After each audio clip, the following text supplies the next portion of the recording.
now I'm gonna do a quick video about me adding soil and amendments together and then putting them in these containers so I can transplant these two plants into them.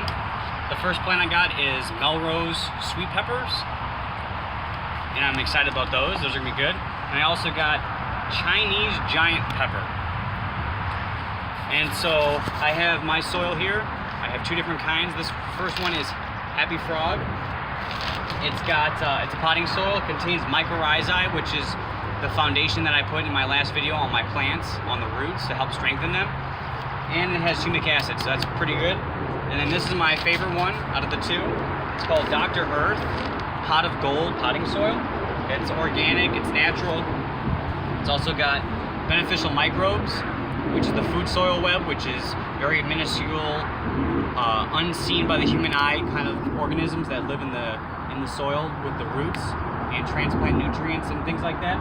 And we also have mycorrhizal fungi, so similar things.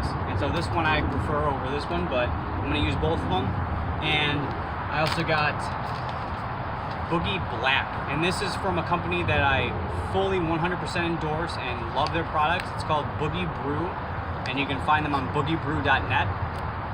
And so this is called Boogie Black. It is black soldier fly larva for your plants and soil. It's 100% insect frass, which is ground up exoskeletons from them.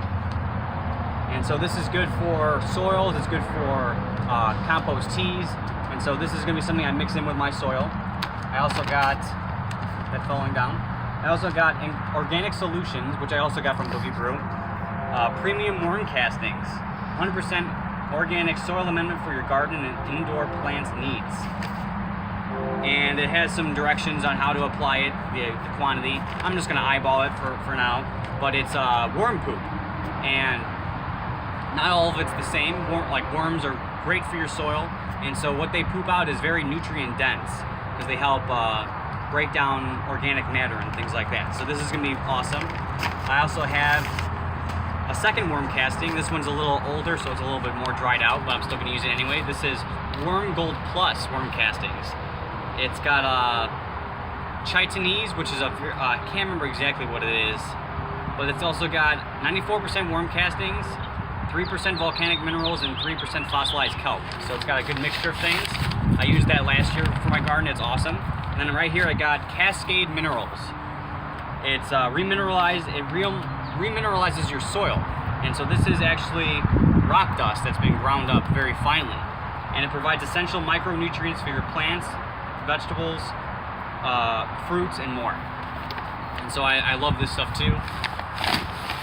And so I'm gonna mix them all together really quick. So I'm just gonna eyeball it. With your half Happy Frog.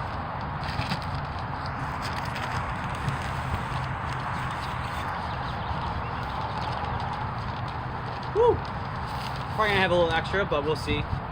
I can just put that in my other containers. I also got the rock dust. So I'm gonna put a nice helping of it. Can't go wrong with too much.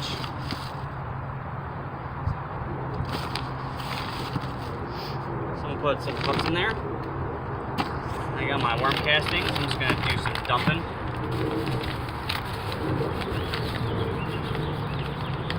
Can't go wrong with this either, so I'm gonna give a nice helping. And this is the fresher one out of the two. It has a very earthy smell, even though it's worm poop and people be like, oh, it's disgusting. If you smell it, it smells very neutral. It smells like the soil if you were to just grab it and smell it from there. And then I also got this other one. This one's more dried out, so it's pretty smoky or dusty.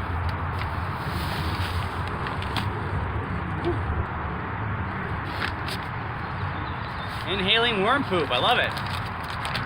And then this is the black soldier fly larva. Give a nice little helping. There we go. And then from there, I'm just gonna mix it all together. It's great to get your hands dirty in the soil. It's really good for you. And just gardening in general. It's awesome, it's therapeutic. really can calm you down, connect you with nature, connect you to, especially if you're growing your own food, connect you to the food that goes from being harvested to being put on your plate, instead of just eating things that are in packages or in containers or microwaving things.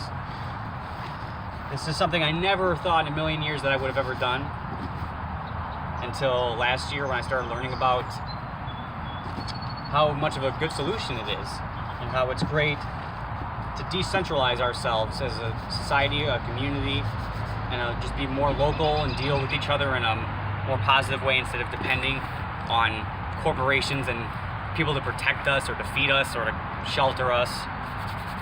I think it's very, very empowering. And so that's all set up. It's all mixed in nice and good. So I'm just gonna take my container, give it a little bit of a scoop, because I know that these are kind of deep. So just a nice little layer, probably up to like right around here.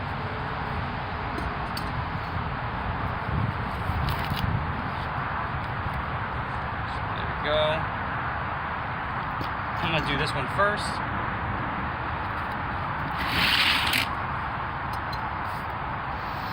And so just like with my last video, I'm just gonna, this thing's a little bit more fragile compared to a lot of soil that's in there, so I'm just gonna be a little careful. Just take it out nice and gently. It's fairly wet, so it can crumble pretty quick. So I kind of forgot my other things right next to me, and you can see how it's kind of falling apart. So just give me 1 second. So I have my amino acids. I also have my mycorrhizal fungi. And then I also have this dry codfish protein. And so I'm going to put that actually on the bottom first, which will give the roots a nice boost.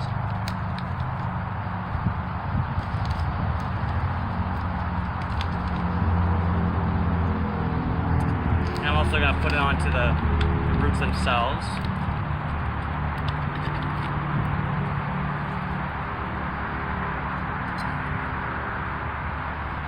Fits like a glove.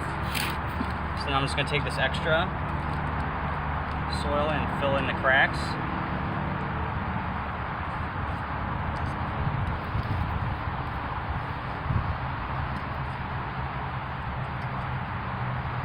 There we go.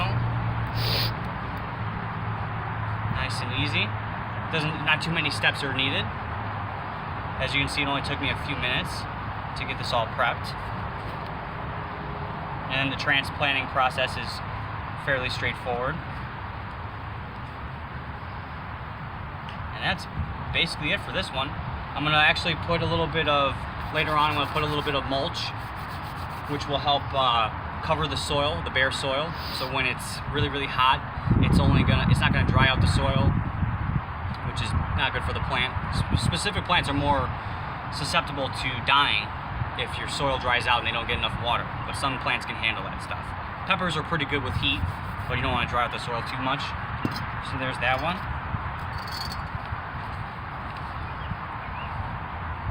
And then do the amino acids, pure protein. Just a nice little layer, not too much. And foundation. These roots are a lot stronger on this one, or the stem. But still going to be careful.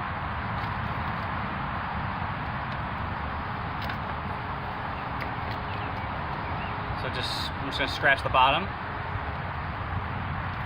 You can see how like the roots are kind of dangling.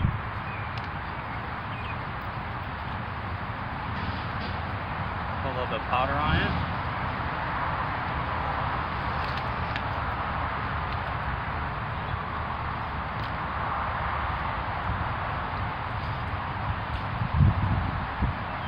Go. Fill in the cracks again.